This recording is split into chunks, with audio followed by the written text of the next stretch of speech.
Bill Belichick at this point is already enriched in the history of the NFL, second all-time in wins with 6 Super Bowl titles to his name, and there is without a doubt that he is one of the greatest. In my opinion, he is the greatest head coach in NFL history, but that didn't stop him from going unsigned this offseason after he was released by the New England Patriots, I believe officially. They said that it was a mutual separation there, but I would say more than anything, it was Belichick sort of being forced out to some degree after a stretch of a couple disappointing seasons and a disastrous 2023 where the Patriots won just 4 games, the least amount of games the Pats had won throughout his entire, I think, 24-year tenure with the organization. So it was a very disappointing year and a very hard note for Bill Belichick to go out on, which is in large part why I'm sure it is so difficult for him to fathom going out the way that he did in a really dry game against the New York Jets, and the Jets being the one team that had really he had been able to beat up on for the majority of his career. Going out like that, without a doubt, left a sour taste in his mouth. And Tom Pelissero of NFL Network spoke about Bill Belichick yesterday while being a guest on the Rich Eisen show, and he said, quote, Bill Belichick intends to coach in 2025. He's staying engaged in the game, and he added that Bill wants to pursue the all-time wins record. So Don Shula is currently number 1 in that category with 347 wins between the regular season and the playoffs. Shula, of course, a very big part of the Miami Dolphins at one point and able to rack up a number of wins there. Bill Belichick is 14 games short of that with 333, and ultimately being just 14 games short, with a good team, he could very easily overcome that record in 2 to 3 seasons. But the question is going to be, is he going to have an opportunity with a good team ahead of him? And it is really interesting as to considering what teams would potentially hire him. I would imagine it has to be a franchise that feels like they are on the brink of winning, that they've been a perennial playoff team for a number of years prior, and that they are trying to find a way to push themselves over the edge, find that slight advantage that is going to result in a Super Bowl.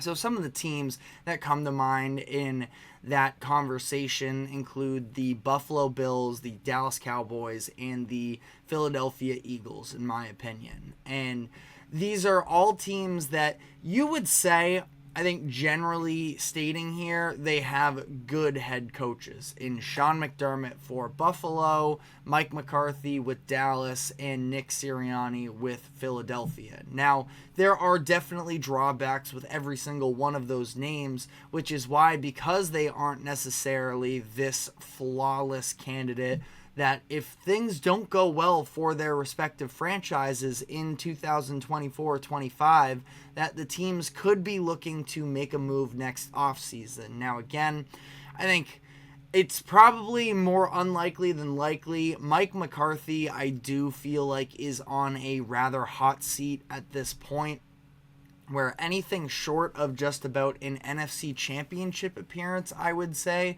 Mike McCarthy is probably going to be headed out of Dallas. Dallas has a whole lot of different situations that they are juggling right now, trying to hold their franchise together, and I think that it's probably easiest for the front office to blame the head coach, try and keep the infrastructure of their roster together, and move forward from there. And that's definitely unfair to Mike McCarthy.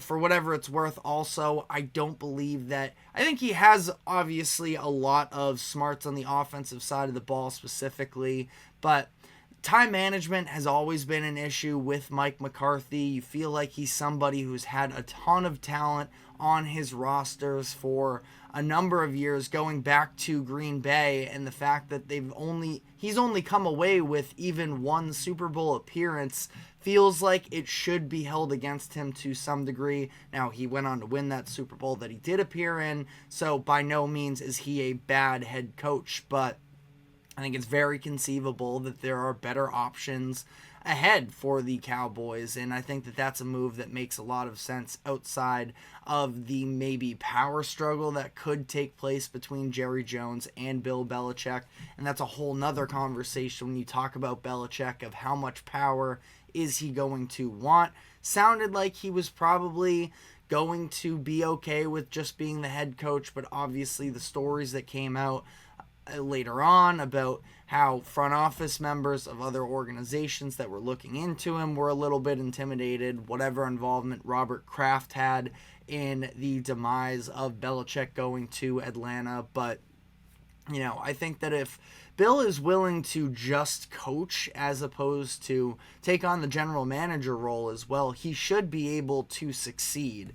But before we continue on with that conversation, some other teams that could potentially be in the running for him, I would say the New York teams are worth mentioning. There probably isn't a head coach that is on a hotter seat than Robert Saleh for this upcoming season.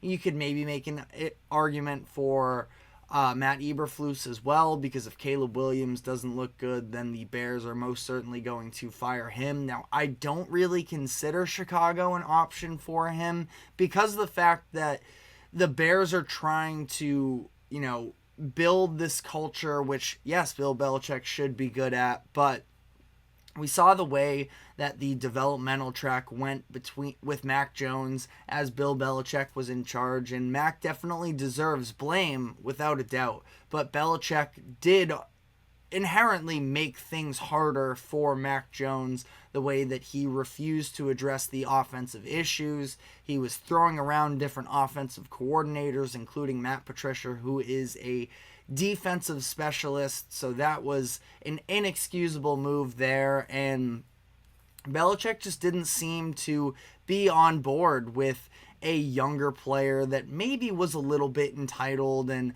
felt like he knew better at times. Maybe I can understand Belichick's frustration there, but is he equipped at this point, while he's at 72 years old, to be able to get the most out of a 23-year-old quarterback in Caleb Williams moving forward, who has his own sort of, I wouldn't say obnoxious, he's a loud personality, and I'm not sure if him and Bill Belichick would necessarily mesh the same, so I kind of rule the Bears out. But the Jets are in a situation, if Aaron Rodgers is still playing football for them, there is a lot of talent on that defense, and I feel like Belichick could maybe find a spot there. Now, I don't believe he would go back to the Jets if it was his only opportunity. He would take what he has to, but there's a lot of history and baggage there with Bill Belichick and the Jets, so I'm not sure about that. The Giants are an interesting one because Bill obviously spent time with the Giants when he was the defensive coordinator and was a part of those 2 Super Bowl wins there,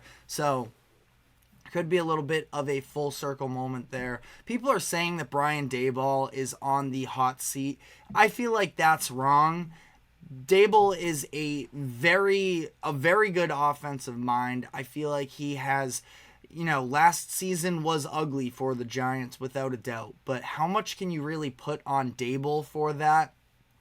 Daniel Jones goes down with an injury. Saquon was dealing with some injuries as well. The fact that they even made the playoffs in 2022 and won a game, I think says way more to who Brian Daboll is as a coach in juxtaposition with how last season went for them. Again, I feel like you can't really put that on Daboll, but other people seem to. Maybe these people have a little bit more of some insights behind what is going on behind the scenes there with the Giants, but I think Daboll should be safe. But just some teams to throw out there. The thing is, at this point, is Bill Belichick worth an investment from a franchise? Like I mentioned, he's 72 years old, and his best years are, you can definitely make the argument, behind him at this point, where he has not had success post Tom Brady. They made it to the playoffs once in 2021,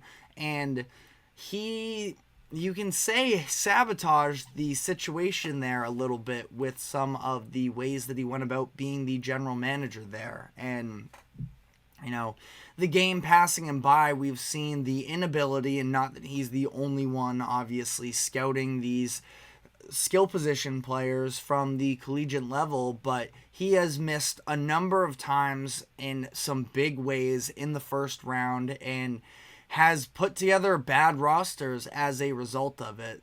And we know that he can just flat out coach, specifically that defensive side of the ball, that I think it could definitely be worth a team taking a flyer on. You look at maybe the Saints, if they go on to fire Dennis Allen this season, even a team like that, where you aren't necessarily looking for big-time playoff expectations, but you're in a weak division, don't necessarily have a young quarterback that you have to teach and nurture and grow. I'd throw the Tampa Bay Buccaneers maybe in that conversation as well, in a pretty weak NFC South. And if these organizations feel like they're just trying to establish a culture, Bill Belichick could be a good hire there. But the concerns for me are understanding the direction of the game, where it's headed in terms of putting together a roster. Ideally, he's not tasked with that in whatever his next role is, and the ability to, again, nurture a young quarterback. When you look at the Saints and the Buccaneers, neither of those are really the case. So I think there could definitely be options for him on the table moving forward, but it's going to be interesting to see, because the fact that the majority of franchises this past offseason had no interest in him outside of the Atlanta Falcons was surprising to me as it was there. Anthony Manzano comments, do you think these rebuilding teams, after what happened with the Patriots at the end, are going to give Belichick the full power he wants to control being the coach and the GM? I don't think so.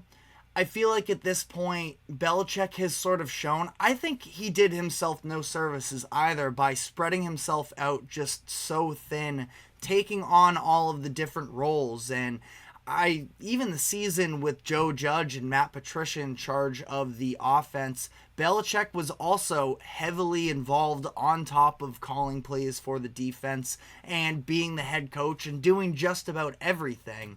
And again, he's 72 years old now, and I wouldn't necessarily put all that much control in him in being the general manager at this point, because you got to think that Belichick probably has maximum, and I'm saying maximum, 5 years left in the NFL. Now, who knows? We'll have to see. But that's why I feel like a landing spot for him would make a lot of sense if it is a team that just for a few years now is either trying to solidify their chances at winning a Super Bowl, or a team that is sort of stuck in no man's land right now and is trying to get the most out of the group they currently have, establish a culture. But even in that situation, I wouldn't want Belichick calling all of the shots at that point. But at the same time, I mean, there might not be anybody in the world that is more knowledgeable about football than Bill Belichick. I think that sometimes his views can just be a little bit tarnished when he's in the moments.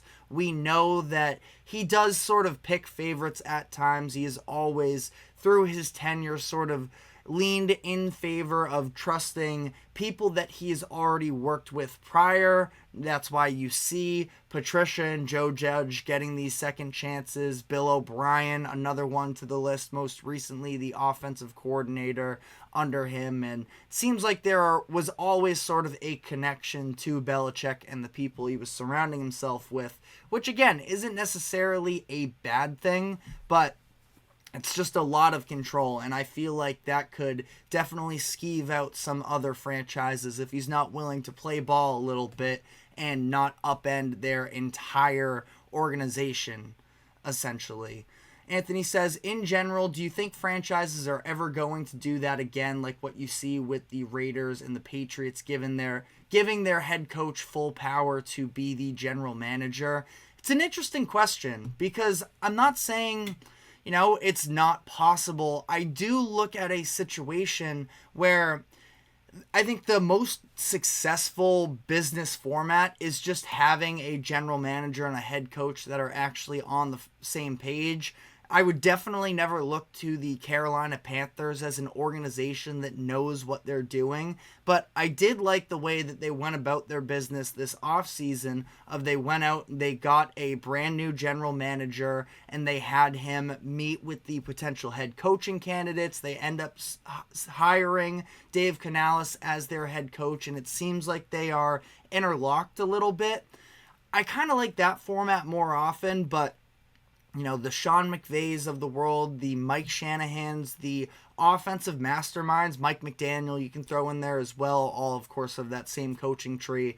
But having those head coaches who are also, known for constructing these elaborate game plans and they know kind of exactly what they want, maybe it would be worth kicking the can. But you also look at Bill O'Brien when he was with the Texans. Like, that was crazy for the Texans to ever give him all that much power. And I feel like it's a model that is probably going to disappear more so as the years go on. I just feel like you're asking a lot of one individual person, but it's definitely on the table, and I think that it is a very interesting question.